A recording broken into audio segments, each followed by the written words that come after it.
Hello, welcome. My name is Marcelo Tutaya. This is my first podcast, ONExCAP podcast. Just talking with some the brothers over here in the Northern Hemisphere doing their thing. My first guest today, I have Willis. Halaholo. Hello. How you going, brother? Good, bro. Good. Yeah? Yeah. Very hot goods today, man. I'm sweating. I know. It's nice, eh? I think that weather's coming now. I had to go steal the secretary's aircon. Yeah, it's quite warm in here. It's warmer than outside. Yeah. Yeah. So how's you just finished pre-season training now? Yeah, we just had a little CrossFit challenge thing today.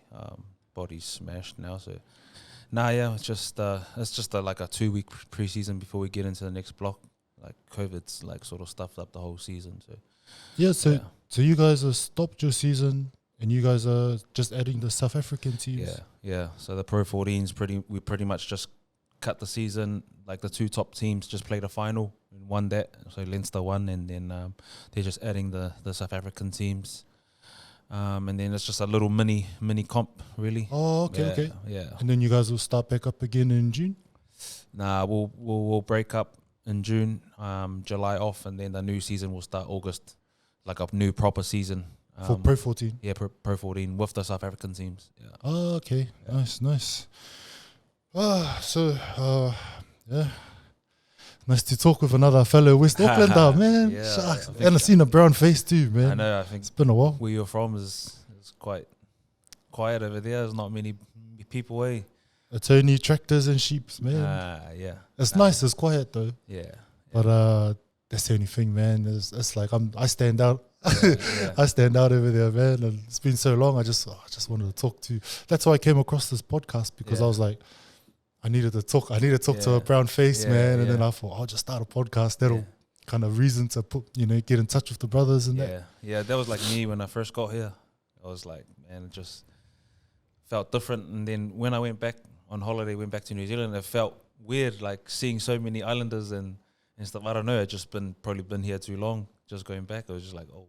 Would you go back to Auckland? Yeah. Back to is the family still in West? Yeah. They live in Blockhouse Bay. Oh yeah. Whereabouts? Whitney Street. Whitney Street. Have they always lived there?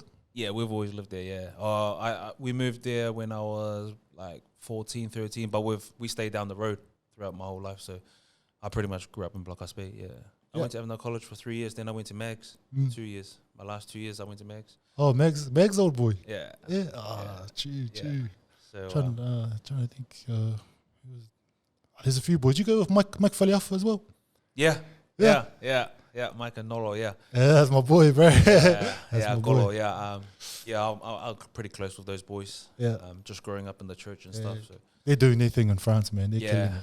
Yeah, Mike's doing well, and I think Dan's over there doing his thing as well. So it's good, man. Boys. Yeah. So rugby started for you in suburbs. Yeah, suburbs. The age of like 5, 6. Yeah, suburbs. Like when suburbs was at the race course, I was there a lot. Having to walk under the rails and there all the way just to get to the middle of the race course on the fields and stuff, and then the nighttime ones we would play on the sand out in the front. So pretty much grew up at the race course. If it wasn't there, then Shadbolt Park. So I'm suburbs boy through and through. Nice. Spider life. Yeah, spider life. That's me.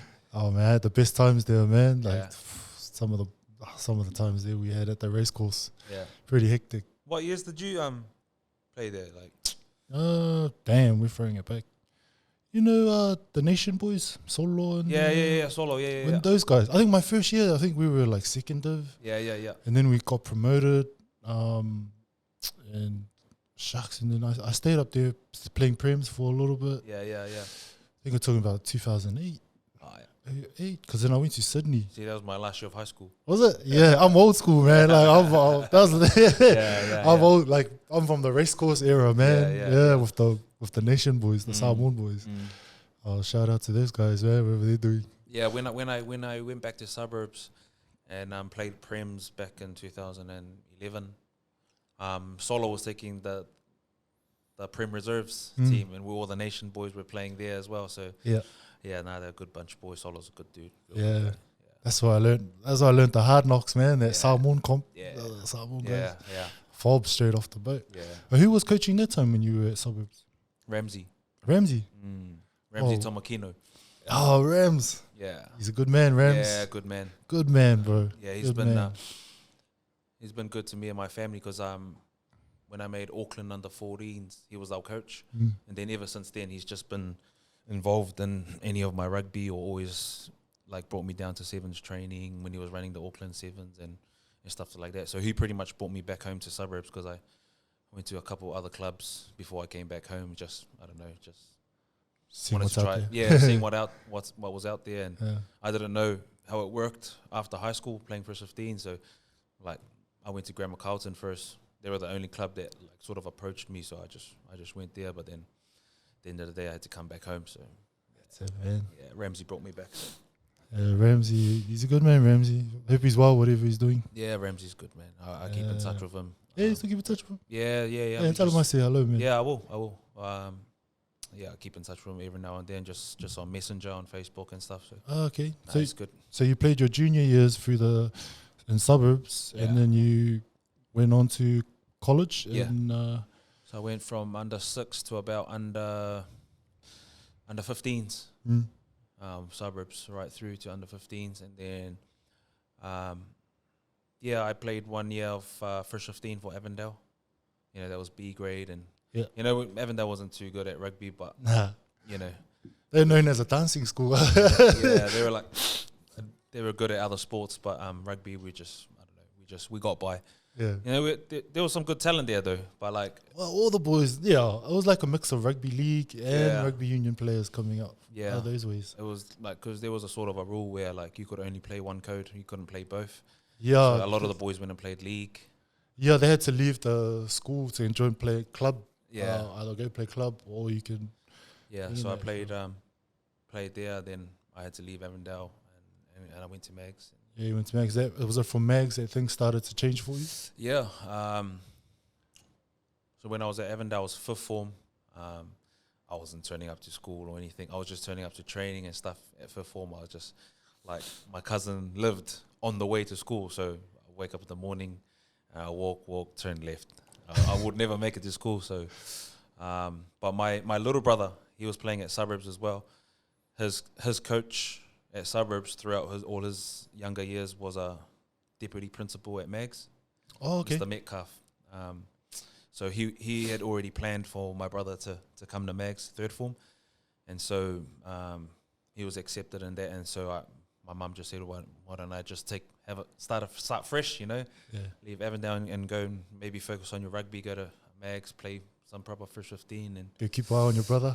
keep an eye on him, and it'll be easier for us just to go to one school. So my parents would be able to pick us up in that easier. So yeah, I went to Mags that year, and that's where it actually started. You know, we ended up winning the Auckland comp. Yeah. Charlie McAllister was our coach, Luke McAllister's dad. Yeah. Who'd you guys play in the final? De La Salle. Oh, La Salle. Oh, wow. Do you know who was playing for La Salle that time? Was there any guys there that are... You know, Fatinga? Yeah. Tinga was there. Joe Tupe. Yeah. He's playing in Japan now. Vasa, you know Vasa? Yeah. Vasa. Vasa was there.